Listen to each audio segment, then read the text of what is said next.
Hi, welcome to the TriEssence martial arts channel. Today we're going to talk a little bit on the application side of Hupu.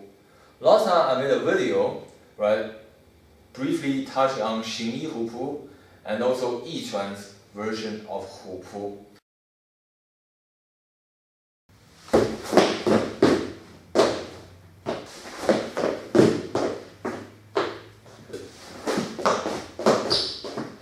And then there are people who were asking me like, that move doesn't look like you can use it in real combat. It's very difficult to hit somebody like this. So then I'm going to briefly discuss how Yiquan sets up the opportunity to use Hupu. Okay, before I start, I'm going to clarify that you don't have to do Hupu, right? If you want to punch the guy instead, that's also fine. But let's say for argument's sake you want to use Hupu, then this is how you would set it up. And I personally do not like those 1, 2, 3, 4 complicated combos where you highly depend on the person to do exactly what you expect them to do so they can carry on with the next move. I think those, although might work, it is very risky to pull off in real combat. And in Yiquan, things are much more simple. They just go from 1 move to 2 moves and you apply the application. We do not like elaborate combos or setups. Alright, we're going to first talk about when I'm initiating the attack. I'm on the offensive. Okay? Obviously, if I want to Hupu him, I'm going to have to clear the middle area because this is the part where the hand is protecting. In Yiquan, we have a basic exercise that looks like this. It's called 伏案式力. Alright? There's a power that one derives from doing this over a very long period of time that translates to a force that uses the body to pull your hand down, back, and then up and forward again. So when I'm initiating the attack on Hupu, and the other person hasn't reacted, like he's not actually punching me yet, and I come up to him and I got hold of the hand, alright? What I do is I want to pull him back to clear the opening, also to slightly unbalance him. And once that happens, is the time where the Hupu comes in. Now when I'm doing that, there are going to be more or less 3 possibilities. First of all, he's really weak, and I pulled him all the way out, alright? Obviously there's no magic in Yiquan, it's about body alignment and structure work and how you use your whole body to pull. So if a guy is much stronger than me, it will not be able to work the same when I put on someone who's about the same size. So let's say for example the guy isn't as strong as me. So even though if he tensed up, right, I'm going to just show what kind of effect it has when he tenses up. I'm going to tense so that so tense the whole body, okay? So when Hupu comes, it will look like this. So tense up here, okay? And you see that for a moment his body shakes and he loses balance. Now that is the moment. So I'm in a fight. So obviously not really fighting, but just imagine we're fighting. I'm doing this, and then that's the part where you do Hupu. Ideal situation, right? Next is when he's reasonably strong, so I couldn't pull him all the way down, but it's also not immovable, alright? So his arm will move slightly, like here, not all the way down here, but not completely unmoved. In which case, upon contact, if I feel that, let's go with me right here. If it's here, like the first example, I go straight back. If I feel that it's only all my power is drained and it only stopped here, what I do then is I draw a circle, right? So it will look like this. Get ready, right? Here. And back again. So instead of trying to go all the way down, I go down and then pull it up. And that allows me to get to this position. So you're tricking with a small circle. And obviously because his arm is not completely down, like this, so it's not as clear, alright? In which case, it's here, and then let's look more. So it drops about here. So it's going to be here. I draw a circle, and that circle, upon unbalance, comes in. And with the hand locking onto his hand, or my arm. So that it's not disengaged. He can punch me, right? So when I'm here, it's there. You see the arm cramps in, and then, sorry. And then he falls, alright? Lastly, he's really strong, okay? And I can't move him at all, right? Or it's easier when you have some momentum. But let's just say I couldn't move him at all. So I'm here, and then completely didn't move.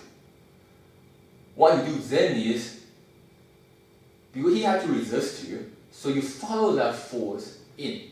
So instead of pushing on the chest, you push by the arm.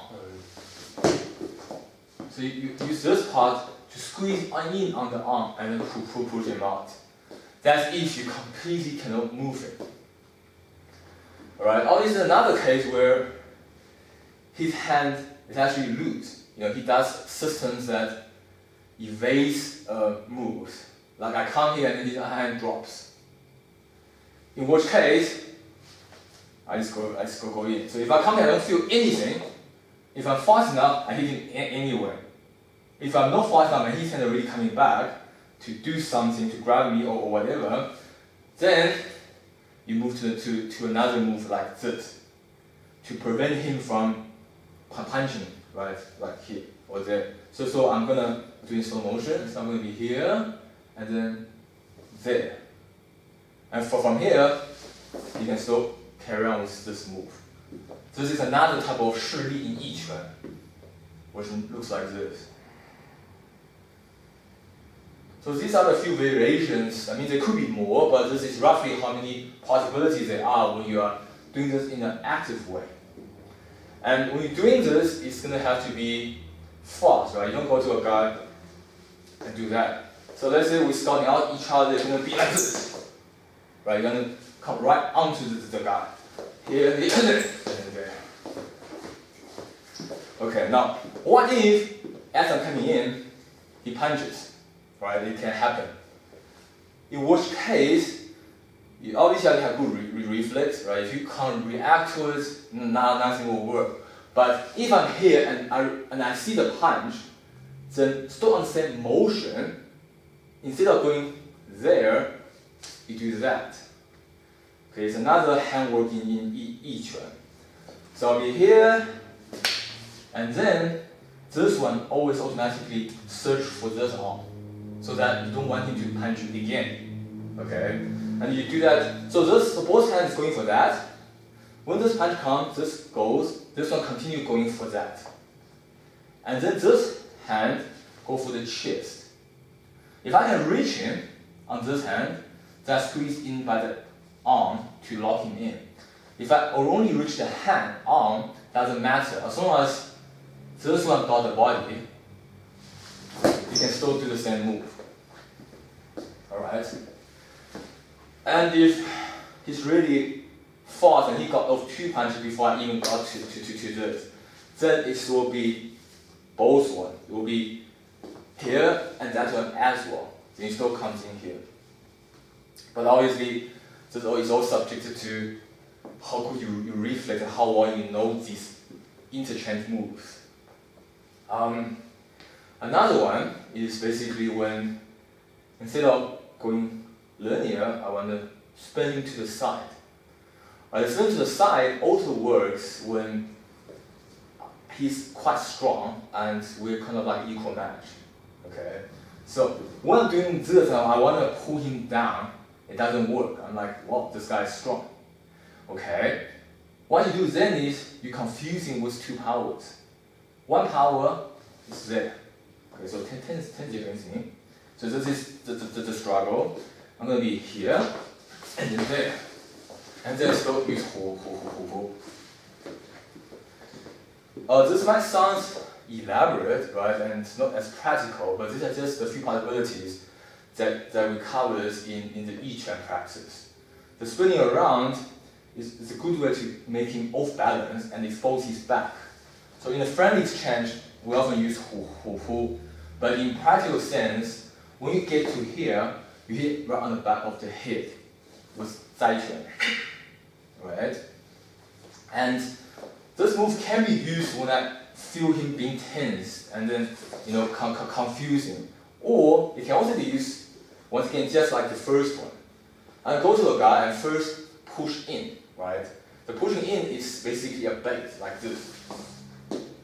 Obviously, if he's weak, and then I already see, I can already destabilize him, I can do something else. But if the first pushing in isn't as effective, do spinning, right? You can also work on the other side, so I can push in and see, there, and then hit or do 虎。So this is a full going in like that, and when you're doing this, you are also covered for punches because your force is driving in like this. So if you punch before the thing comes in, you will still drive in. Except over here you wouldn't be able to spin him. Then you'll be doing other things depending on what he's doing. Right, so this is another way of initiating the move. So 虎扑is more like a finisher. You don't just come up to a guy and bam, and expect to make this work. Unless of course you're in a bar and the guy is like, yeah, in this case, by all means just use this move. And you can say you only pushed him, you didn't hit him, which I think is better than people saying you punched him in the face. You say he pushed me and I pushed him back, but with unified power. Well, so this covers basic concept of how 虎扑can be put into real use. And hopefully you guys enjoyed the video and subscribe for more videos in the future. Thanks for watching.